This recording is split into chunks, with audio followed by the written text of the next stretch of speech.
पश्चिम बंगाल का मुर्शिदाबाद, हुमायूं कबीर का बाबरी का। ये क्यों कहा जा रहा है?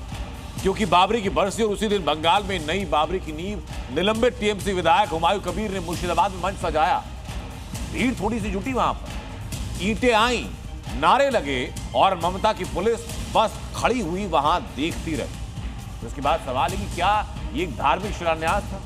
यह बंगाल में चुनाव से पहले धार्मिक ध्रुवीकरण की कोशिश थी जिसका सपोर्ट ममता बनर्जी कर रही? क्या हुमायूं कबीर अकेले खेल रहे हैं या इसके पीछे ममता बनर्जी की मौन स्वीकृति है? और सवाल यह भी कि क्या बंगाल में बाबरी की राजनीति अब और कहां तक जाने वाली है?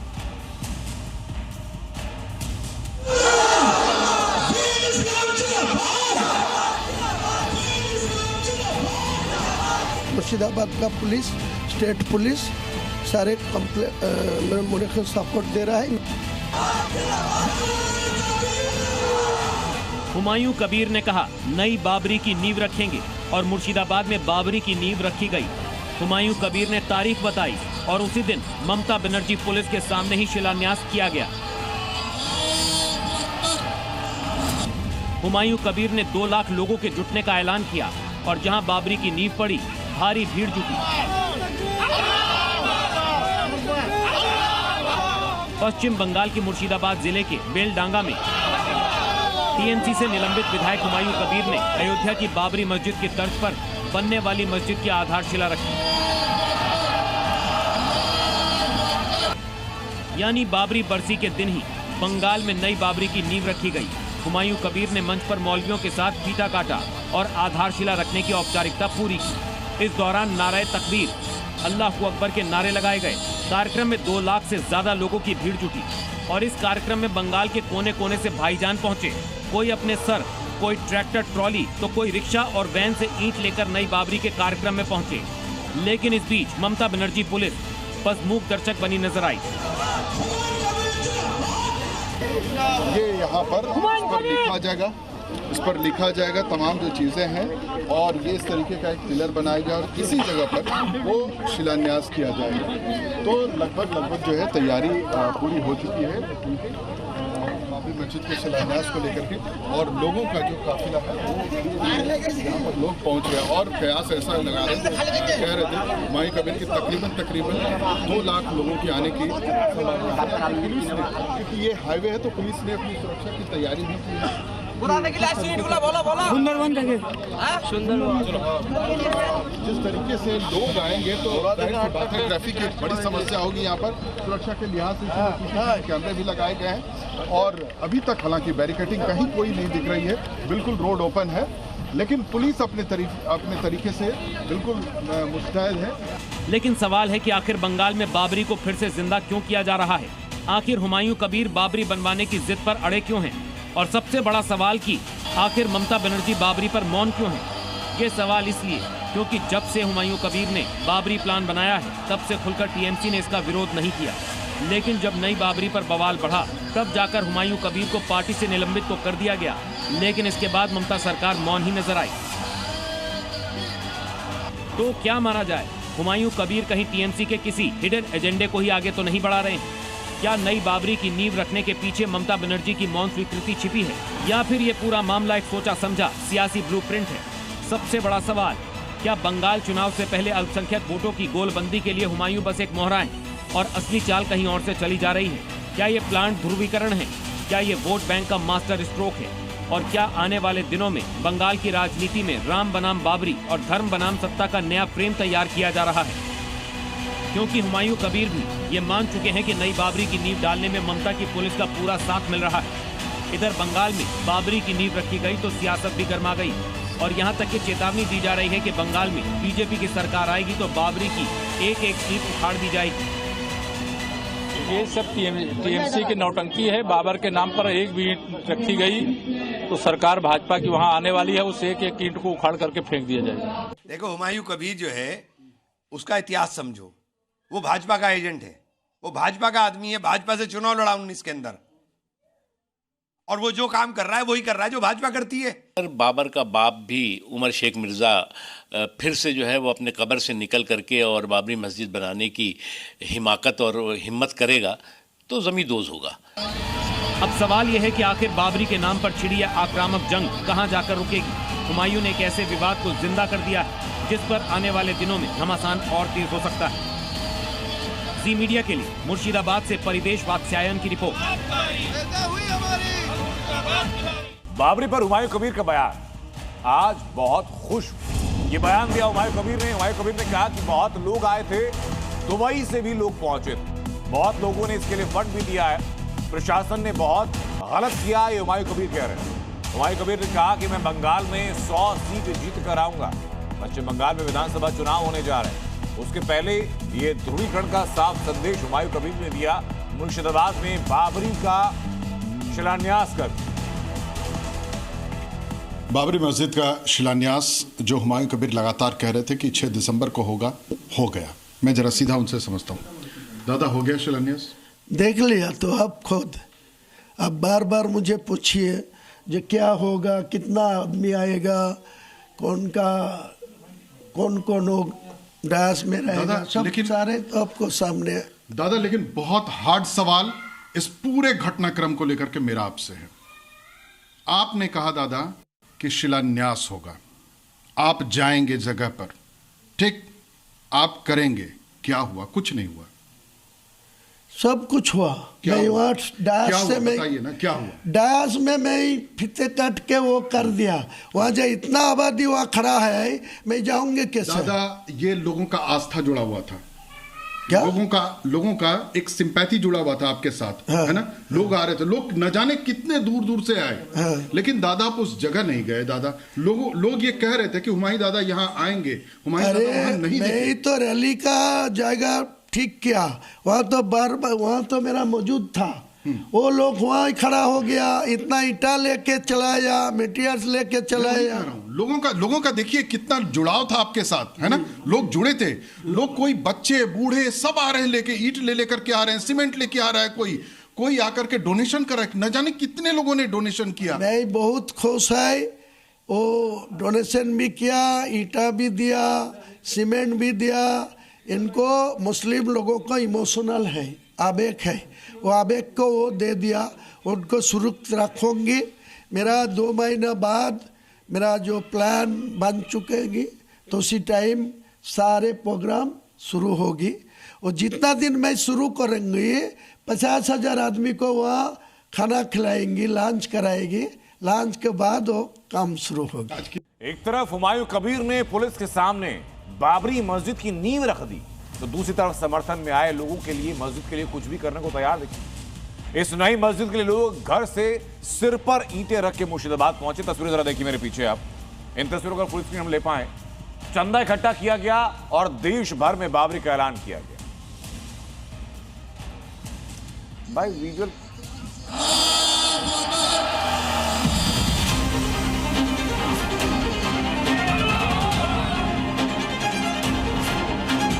इंशाल्लाह जितना बड़ा था उससे भी बड़ा बनाएंगे हम। लिल्लाहि तकबीर, लिल्लाहि तकबीर, लिल्लाहि तकबीर। 1 रुपये का नहीं लगेगा। आज के मस्जिद के उपलक्ष्य पे हुमायूं कबीर को मेरा सलाम है।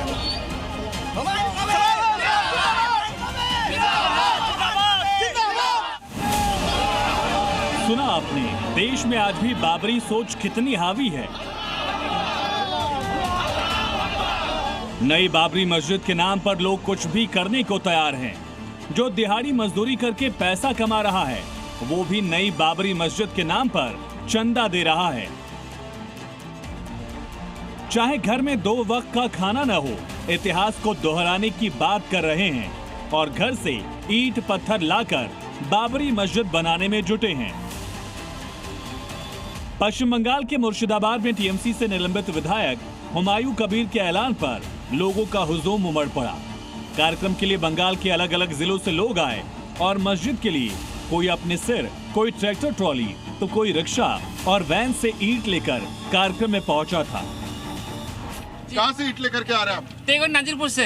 हाँ जी, तेगुर नाजिरपुर ग्राम। अपना घर से ईंट लेके आ रहा है? घर से लेके आ रहा हूँ। देखिए, घर से लोग ईंट ले लेकर के आ रहे हैं बाबरी मस्जिद के निर्माण के लिए। क्या कहेंगे, तैयारी कैसी है? अच्छा है, बहुत बढ़िया है, बहुत बढ़िया है। बाबरी मस्जिद के निर्माण के लिए लोगों से कार्यक्रम स्थल पर भी चंदा इकट्ठा किया गया। यानी जो मजदूरी करके घर चला रहे हैं, परिवार का मुश्किल से पेट भर पा रहे हैं, वो भी मस्जिद के लिए पैसा इकट्ठा कर रहे हैं। इससे पहले मुर्शिदाबाद से आज सुबह नई बाबरी के निर्माण के लिए हुमायूं के समर्थकों ने नमाज पढ़ी और नई बाबरी मस्जिद को पुराने मस्जिद से भी भव्य बनाने की कसम खाई। उधर मुर्शिदाबाद से करीब 1300 किलोमीटर दूर हैदराबाद में भी बाबरी विध्वंस की बरसी पर मुस्लिम महिलाओं ने नमाज पढ़ी।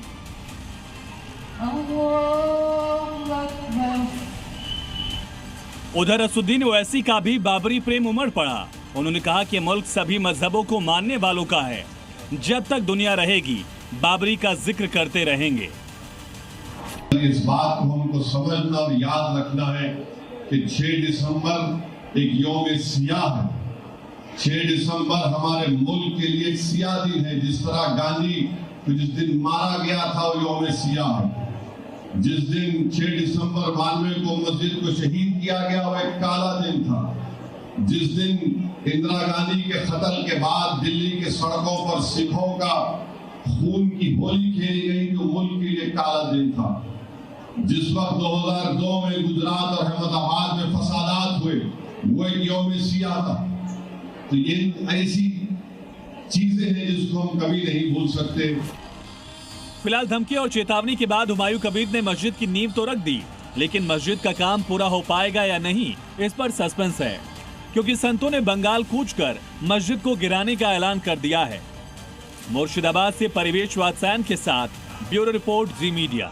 इधर बंगाल में नई बाबरी की नींव रखी गई तो उधर साधु संतों का आक्रोश आसमान पर जा पहुंचा। संतों का पारा चढ़ गया और कहा कि बंगाल की बाबरी का वही अंजाम होगा जो अयोध्या में बाबरी का हुआ।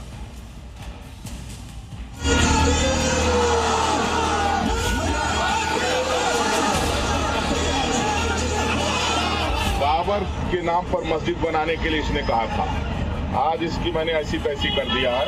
मैं कह रहा हूँ बड़ी संख्या नहीं, जितना उसकी संख्या वहाँ ले जाए, उसको जहन्नुम में जाना है, इसीलिए वो ईंटा लेकर के जा रहा है। 6 दिसंबर 1992 ये वो तारीख है जो 33 साल पहले राम मंदिर आंदोलन के इतिहास के पन्नों में दर्ज हो गई। लेकिन 33 साल बाद आज यानी 6 दिसंबर 2025 को नई बाबरी के निर्माण की नींव रख दी गई है। अयोध्या से 868 किलोमीटर दूर मुर्शिदाबाद के बेलडांगा में नई बाबरी की आधारशिला रखी गई है। टीएमसी से निष्कासित विधायक हुमायूं ने आखिर अपनी जिद पूरी कर ही ली, मगर संतों ने भी हुंकार भरी है कि बंगाल की बाबरी का अंजाम भी वही होगा जो अयोध्या में हुआ था। लोग बड़ी संख्या में सड़क पर निकल आए हैं और इनका कहना है कि नई बाबरी मस्जिद नहीं बनने देंगे किसी भी कीमत पे। कई साधु संत हैं, उनसे बातचीत करते हैं। सबसे पहले तो आपसे जानने की कोशिश करेंगे कि आज बाबरी विध्वंस का दिन है और नई बाबरी मस्जिद बनाने की बात हो रही है, शुरुआत हो रही है। आज बंगाल राज्य में बाबरी मस्जिद बनने जा रहा है, तो उसके लिए हम सब विरोध कर रहे हैं और हथौड़ी और सारे गोदा लेकर हम सब वहाँ विराजमान हैं। वो बनने देंगे नहीं। त्रिशूल लेकर भी लोग खड़े हुए हैं। जी, त्रिशूल लेकर जरूर खड़े। हम लोग सब उसका विरोध कर रहे हैं। सनातन धर्म जितने मानने वाले हैं सभी लोग उस बाबरी मस्जिद का विरोध कर रहे हैं। सन 6 दिसंबर 1998 में जब हम लोगों ने संकल्प किया था कि रामलला का मंदिर बनाएंगे, और हम लोग बना चुके हैं। रामलला हम आए हैं, मंदिर वहीं बनाए हैं, लेकिन बाबरी मस्जिद को हम लोग नहीं बनने देंगे। देश के साधु संतों का विरोध यूं ही नहीं है, इसकी असली वजह यह है जो हुमायूं कबीर ने मुर्शिदाबाद में किया। हिंदुस्तान के साधु संतों के आक्रोश की वजह मुर्शिदाबाद से आ रही तस्वीरें हैं। बाबरी मस्जिद को बनाने के लिए मुर्शिदाबाद में भाईजान दूर दूर से पहुंचे हैं। इनका मकसद एक है, पश्चिम बंगाल के मुर्शिदाबाद में बाबरी मस्जिद को बनाना। ये ईंट उसी बाबरी मस्जिद को खड़ा करने के लिए भाईजान दूर दूर से पहुंचा रहे हैं। द्वारकाधीश के शंकराचार्य सदानंद सरस्वती ने हुमायूं कबीर को चेतावनी देते हुए कहा कि मुगल आक्रांताओं के नाम पर किसी भी नए ढांचे को स्वीकार नहीं किया जाएगा। बाबर तो उनका भी आदर्श नहीं है और हमारा तो आदर्श है ही नहीं, हो ही नहीं सकता है।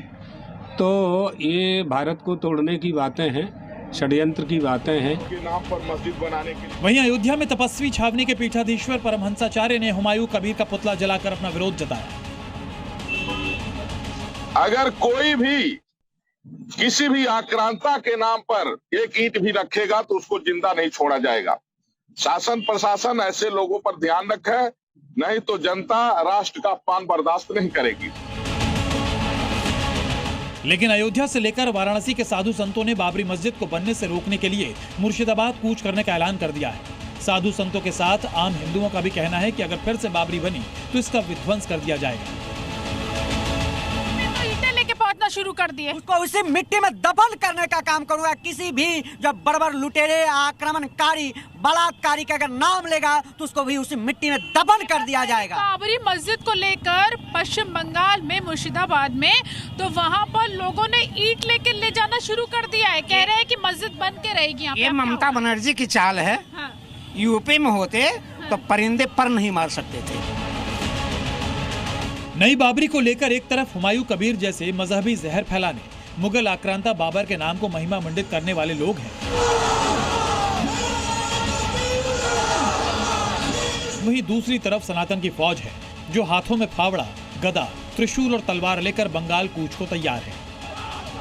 ब्यूरो रिपोर्ट, जी मीडिया। तो बाबरी पर एक तरफ जहां संत समाज हुंकार भर रहा है, तो दूसरी तरफ उत्तर प्रदेश में आज योगी फोर्स हाई अलर्ट पर रही।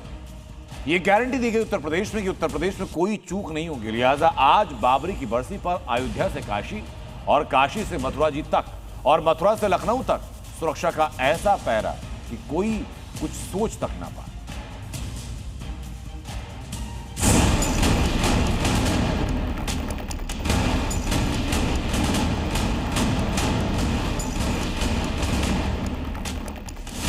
पहले कि कुछ हो तब तक राम नाम सत्य है की बात सामने आ जाएगी। बाबरी की बरसी कोई चूक नहीं होगी। अयोध्या टू काशी चाक चौबंद निगरानी। योगी की गारंटी, शहर शहर पहल।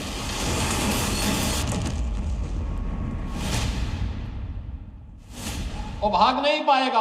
एक जगह से सब कुछ वहीं से उसको पता ही नहीं लगेगा, लेकिन अगले चौराहे पर इससे पहले कि कुछ हो तब तक राम नाम सत्य है की बात सामने आ जाएगी। यूपी में दंगा ब्रिगेड को मालूम है कि कानून तोड़ा तो अंजाम क्या होगा, क्योंकि योगी राज में जीरो टॉलरेंस सिर्फ नारा नहीं, एक्शन है। योगी का सिर्फ इशारा और शहर शहर ऐसा सुरक्षा पहरा कि परिंदा भी पर नहीं मार पाए, और ये तस्वीरें सबूत हैं। 6 दिसंबर यानी डबल अलर्ट। एक तरफ बाबरी विध्वंस की बरसी, दूसरी तरफ 900 किलोमीटर दूर बंगाल में नई बाबरी की नींव। अयोध्या तो छावनी थी ही, साथ ही काशी, मथुरा, अलीगढ़, सहारनपुर, प्रतापगढ़, बलरामपुर और संभल भी अलर्ट मोड पर है। मुख्यमंत्री योगी का सीधा संदेश है कि जहां माहौल बिगाड़ने की कोशिश दिखे वहां सबक सिखा। चूंकि 6 दिसंबर के दिन ही बंगाल में नई बाबरी की नींव डाली गई, इसलिए पुलिस प्रशासन सुपर अलर्ट था।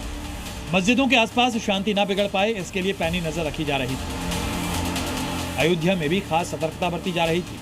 योगी फोर्स सड़क पर उतरी, फ्लैग मार्च किया और क्लियर मैसेज दिया, माहौल खराब करने वालों की जमकर खबर ली जाएगी।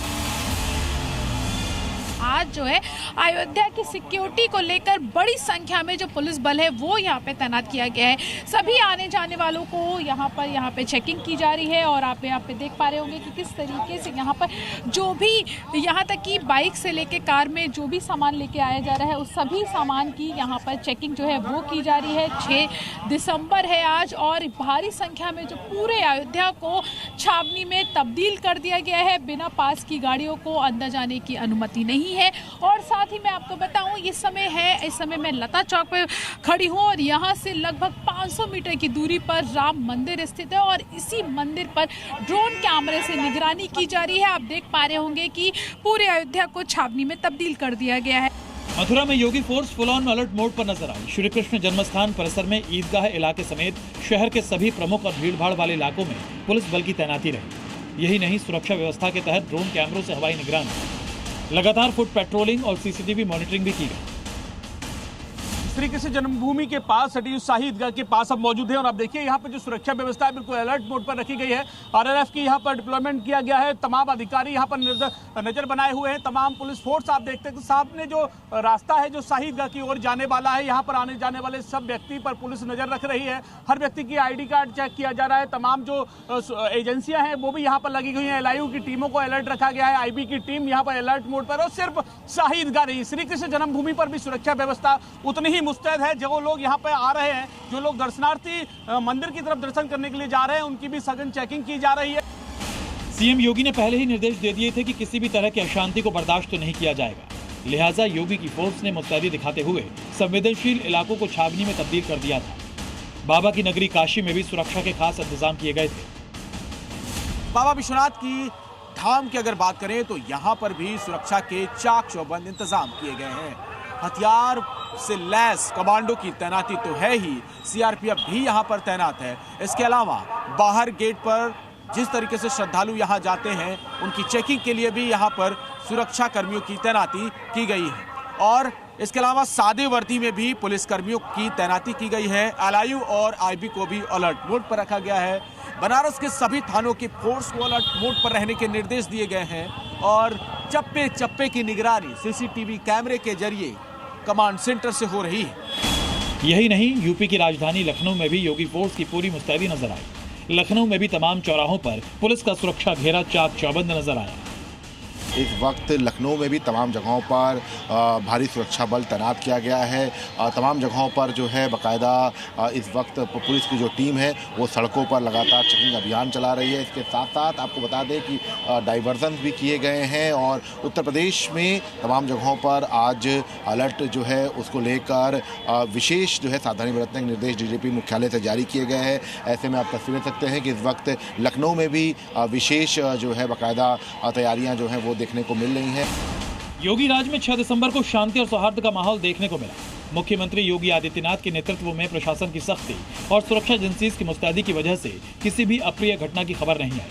बाबरी मस्जिद विध्वंस की बरसी और जुमे की नमाज को लेकर खास सतर्कता बरती गई थी, जिसके चलते प्रदेश भर में शांति कायम रही। ब्यूरो रिपोर्ट, जी मीडिया। अब अगली खबर है लालू यादव और राबड़ी देवी के बड़े बेटे तेज प्रताप यादव की। एक तरफ तेज प्रताप चुनाव में हार के बाद बंगला गंवा बैठे, अब बिजली का करंट भी उनको लगने वाला है। बिजली विभाग को लाखों की चपत लगा चुके थे। 3 साल से लाखों रुपए का बिजली का बिल बकाया था, भरा नहीं गया, तो इसीलिए 3 साल का बिल बिजली विभाग ने तेज प्रताप को पकड़ा दिया।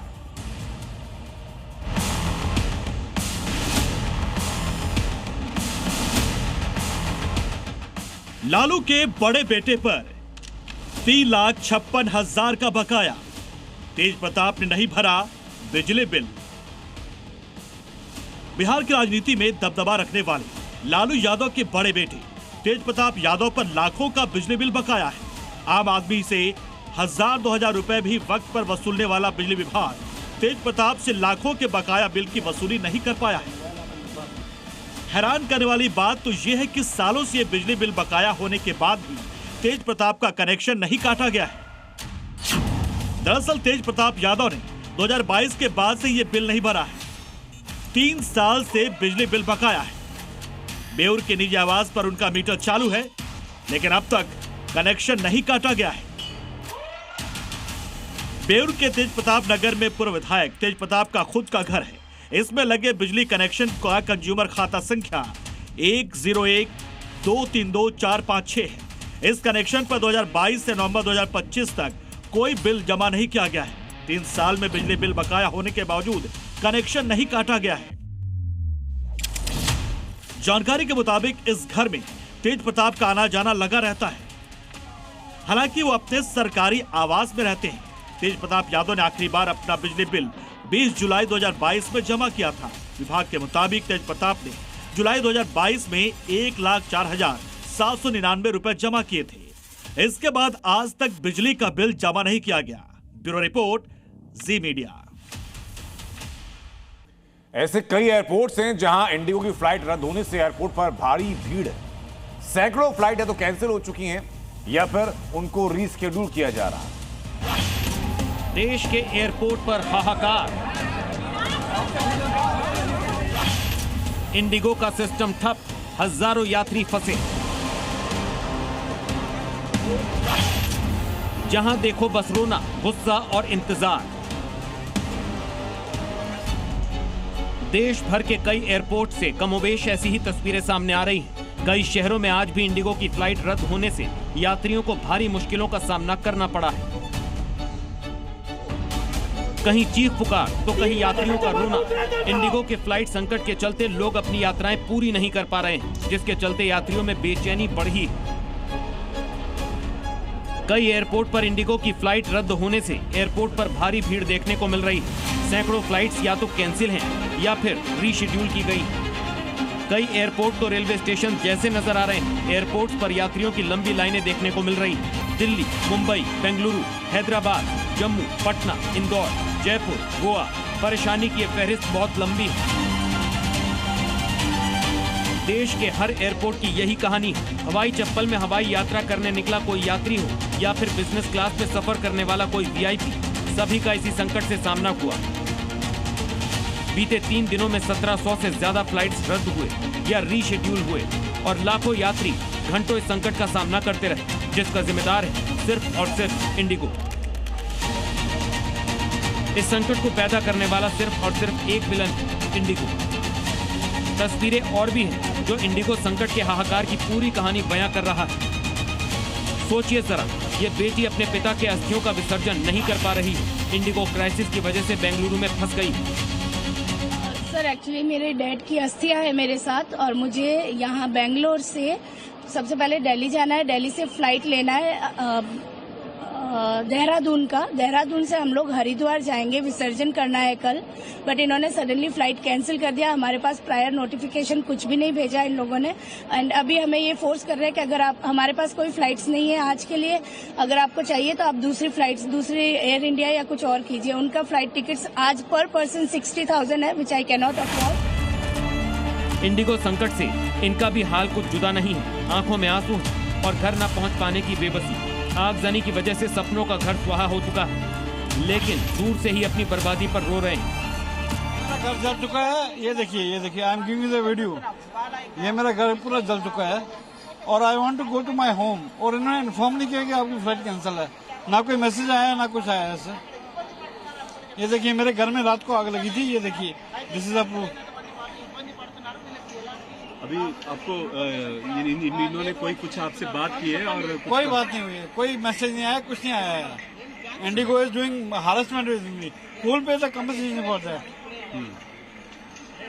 मेरा बेटा टेंस है घर में, मेरी फैमिली टेंशन में है। मुझे जब वहाँ पे जाके उनको संभालना है।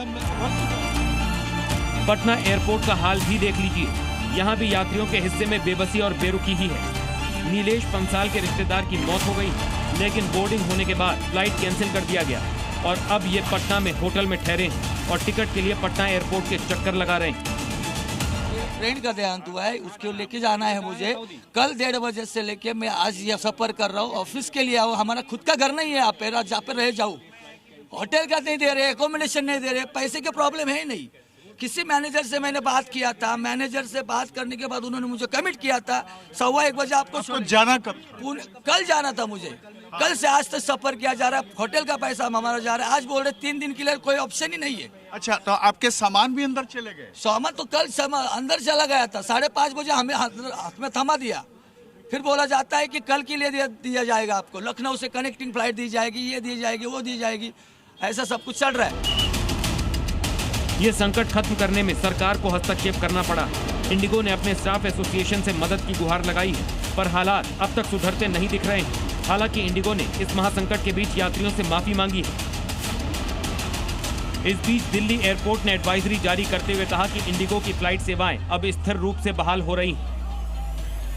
इंडिगो का ये संकट पूरी तरह से सुधरने में अभी 5 से 10 दिन और लग सकते हैं। ब्यूरो रिपोर्ट, जी मीडिया। इंडिगो की फ्लाइट में समस्या है, उसके चलते देश पर जो संकट हुआ, ऐसे मुश्किल समय में जी न्यूज लगातार देशवासियों के साथ खड़ा है।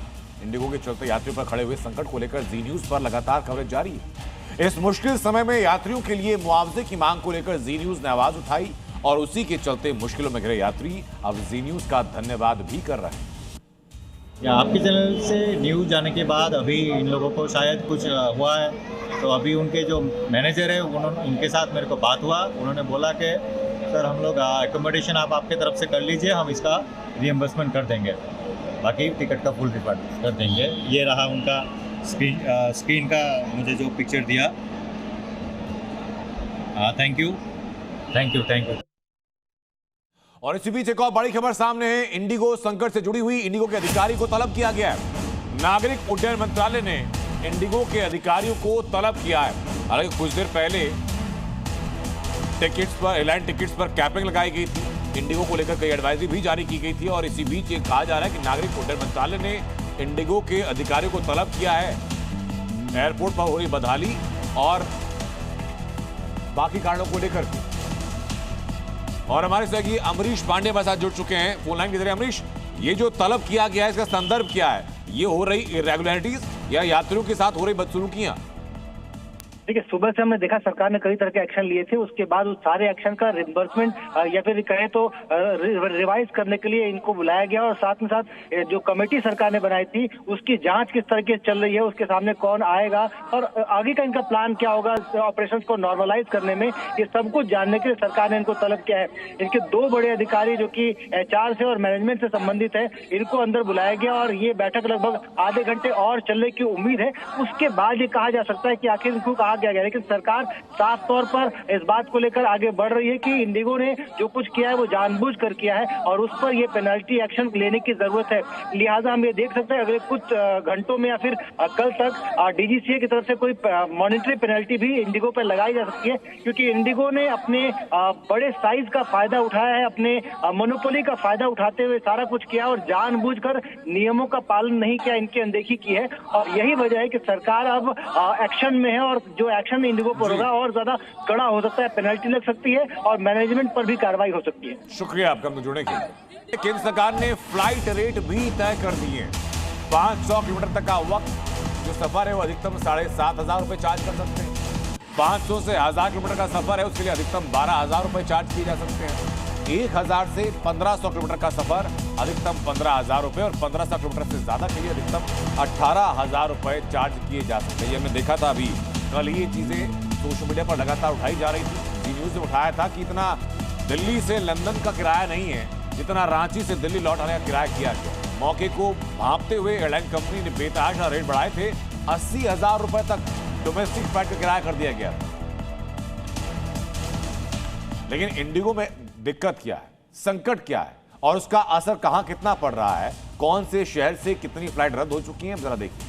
दिल्ली से अभी तक 225 से ज्यादा फ्लाइट रद्द की जा चुकी हैं। इंदौर से 45, भोपाल से 18 फ्लाइटें रद्द हो चुकी हैं। चंडीगढ़ से अभी तक 14 फ्लाइटें रद्द की गई। आर्थिक राजधानी मुंबई से 104, पुणे से 31, हैदराबाद से 32, बेंगलुरु एयरपोर्ट से 102 और जयपुर से 20 से ज्यादा फ्लाइट रद्द की। आगे बढ़ते, अफगानिस्तान और पाकिस्तान दो पड़ोसी लेकिन दोनों एक दूसरे के खिलाफ आग उगल रहे हैं। जमीन से बाहर दोनों देशों ने शांति वार्ता की लेकिन समाधान नहीं निकला। रियाद में हुई शांति वार्ता भी पाकिस्तान अफगानिस्तान के बीच तनाव को खत्म नहीं कर पाई। इसके पहले भी बैठकों के कई दौर हो चुके हैं लेकिन तालिबान पाकिस्तान की कब्र खोदने के लिए मानो कफन बांध चुका है। पहले पाकिस्तान का हमला, फिर तालिबान का बदला। एक बार फिर पाकिस्तान और तालिबान के बीच में जंग की आग भड़क चुकी। पाकिस्तान अफगान बॉर्डर पर एक बार फिर से गोलियों की तड़तड़ाहट से सीमा दहल उठी। रियाद में पाकिस्तान और अफगानिस्तान के बीच शांति वार्ता नाकाम होने के बाद दोनों सेनाओं के बीच में फिर से भीषण गोलीबारी हुई है। TTP ने पाकिस्तानी सेना पर हमला किया और मुनीर कंपनी को गहरा जख्म दिया है। सूत्रों का कहना है कि लड़ाई का पहला राउंड पाकिस्तान ने शुरू किया, फिर अब वो युद्ध रोकने की भीख मांग रहा है। तालिबान के हमले में पाकिस्तानी सेना की चौकियों पर भारी तबाही हुई है। हमले के बाद पाकिस्तानी सेना करीब 20 पोस्ट छोड़कर भाग खड़ी हुई है। अफगान तालिबान के प्रवक्ता जबीउल्लाह मुजाहिद ने पाकिस्तान पर आरोप लगाया और कहा कि कंधार प्रांत के स्पिन बोल्डक में पाकिस्तानी सेना ने ताबड़तोड़ हमले किए, जिसके बाद अफगान सेना की ओर से पलटवार किया गया। वहीं पाकिस्तान सरकार ने अफगान सेना पर बिना किसी उकसावे के चमन सीमा पर हमला करने के आरोप लगाए। दोनों तरफ से हुई झड़प में अभी तक मारे गए लोगों का आंकड़ा और घायल होने वालों की आधिकारिक जानकारी नहीं मिली है, लेकिन पाकिस्तानी सेना का नुकसान बहुत ज्यादा हुआ है, ये तय है। हालिया गोलीबारी में ये भी साफ है कि दोनों मुल्कों के बीच में अब हालात इस स्टेज पर पहुंच गए हैं जहां बातचीत का दरवाजा बंद हो चुका है, क्योंकि इससे पहले भी कई दौर की बातचीत हुई, बेनतीजा रही। डूरंड लाइन यानी कि पाकिस्तान और अफगानिस्तान की सीमा पर चमन स्पिन बोल्डक से लेकर अंगूर अड्डा चेक पॉइंट तक तनाव अपने चरम पर है। अफगानी सैनिक जमकर पाकिस्तान की फील्ड आर्मी को ललकार रहे हैं। पूरा इलाका बारूद के ढेर पर बैठा है, जहां बस एक चिंगारी रह रहकर पूरे इलाके को आग में झुलसा रही है। पाकिस्तान और अफगानिस्तान के बीच झड़प अक्सर स्पिन बोल्डक चमन, खोस्त, कुनार, नंगरहार और वजीरिस्तान इलाके में ही होती है। दोनों तरफ से सैन्य मूवमेंट अब कई गुना बढ़ चुका है। ट्रक, टैंक, हथियारों से लदे काफिले सब बॉर्डर की तरफ आगे बढ़ते जा रहे हैं। अफगानिस्तान की ओर से तैनाती अब और ज्यादा है, यानी पाकिस्तान पर वो भारी भी पड़ सकता है।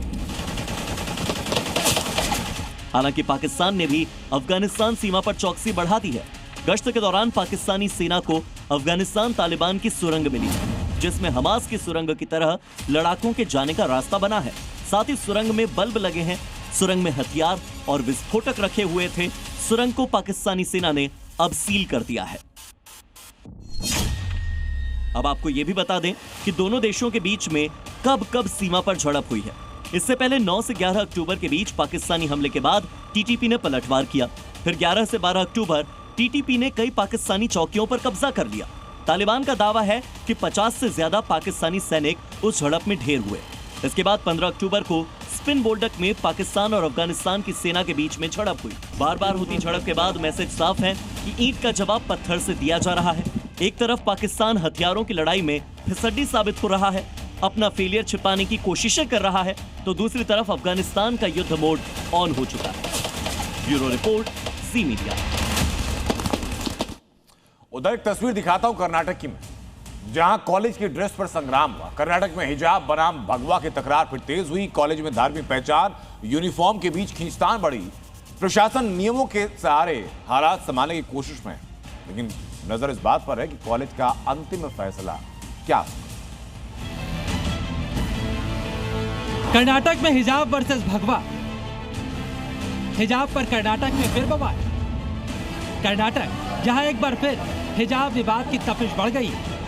हावेरी के सीजे बेल्लड़ सरकारी फर्स्ट ग्रेड कॉलेज में मंगलवार को हालात तब गरमाए जब हिंदू छात्र गले में भगवा शॉल डालकर क्लास में पहुंचे। ये कदम कॉलेज में मुस्लिम छात्राओं के हिजाब पहनने के विरोध में उठाया गया। कॉलेज में पढ़ने वाले छात्र का कहना है, अगर कॉलेज में हिजाब की अनुमति है तो भगवा शॉल पहनकर आएंगे। उनका तर्क है कि क्लासरूम में सभी के लिए ड्रेस कोड एक होना चाहिए ताकि किसी भी तरह की धार्मिक पहचान का टकराव न हो।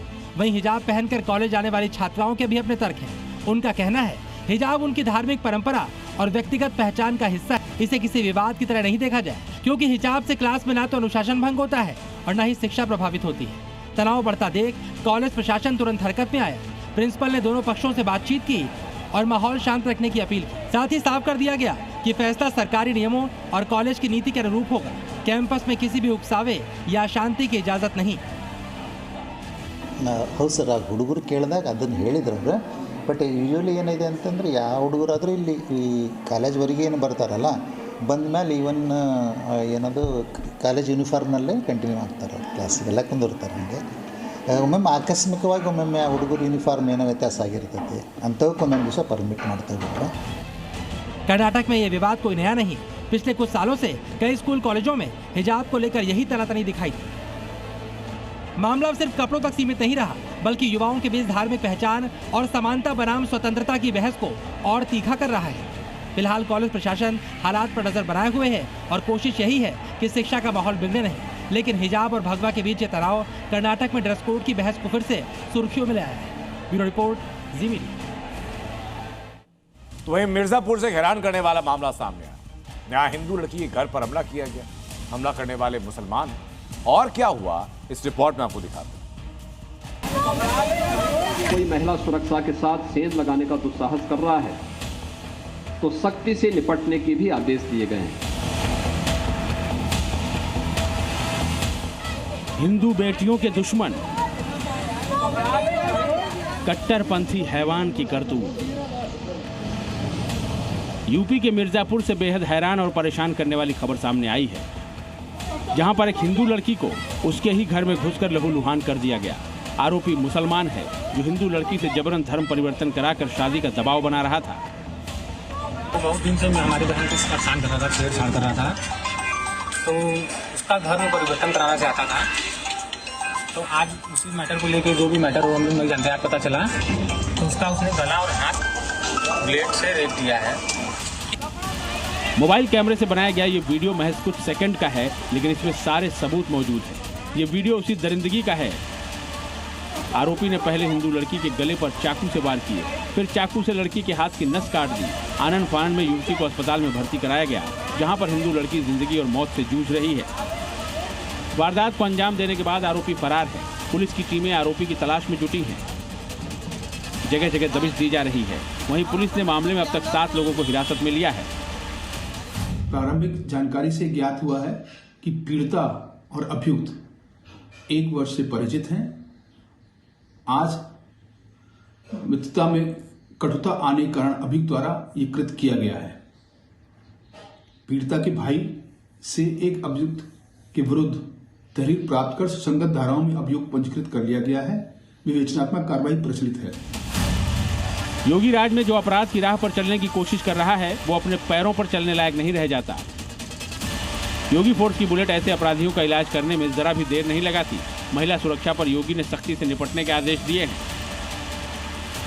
कोई महिला सुरक्षा के साथ सेंध लगाने का दुस्साहस कर रहा है तो सख्ती से निपटने के भी आदेश दिए गए हैं।